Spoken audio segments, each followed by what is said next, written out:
সংসদীয় আসন পুনর্বিন্যাসকে কেন্দ্র করে সোমবার উত্তাল হয়ে ওঠে ফরিদপুর।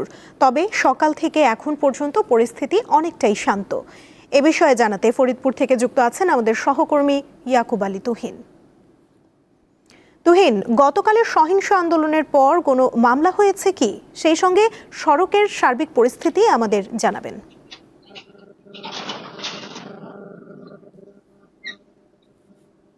জি, আপনি যেমনটি বলছিলেন, গত 7 দিন যাবৎ ফরিদপুরে যে সড়ক অবরোধ হচ্ছে, ফরিদপুর 4 আসন যে বিন্যাস নিয়ে যে সমস্যাটি শুরু হয়েছে ফরিদপুরের, সেটা নিয়ে যে সর্বশেষ গতকাল খুব উত্তাল পরিস্থিতি পরিণত হয় ফরিদপুর ভাঙা চত্বর।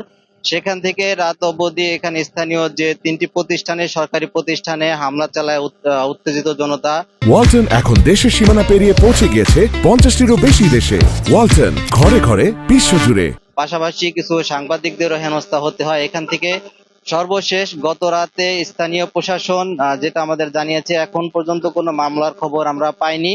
তবে তারা উত্তেজিত জনতাদের কাছে দাবি জানিয়েছেন তারা যেন 21শে আগস্ট যে এই মামলা রায়ের শুনানি, এই পর্যন্ত তাদের অবরোধে না আসার জন্য তারা অনুরোধ জানিয়েছেন।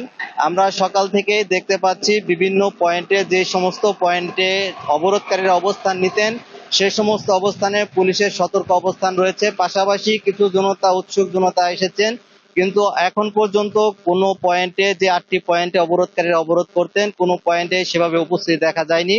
বাস চলাচল বা ঢাকার সাথে সংযুক্ত যে 21টি জেলা, প্রত্যেকটা জেলার যে বাস পরিবহন স্বাভাবিক রয়েছে, যদিও পণ্যবাহী ট্রাক একটু বেশি দেখা যাচ্ছে, যাত্রীবাহী পরিবহনের চেয়ে একটু বেশি।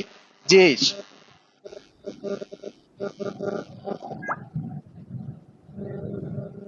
তুহিন, আপনাকে ধন্যবাদ।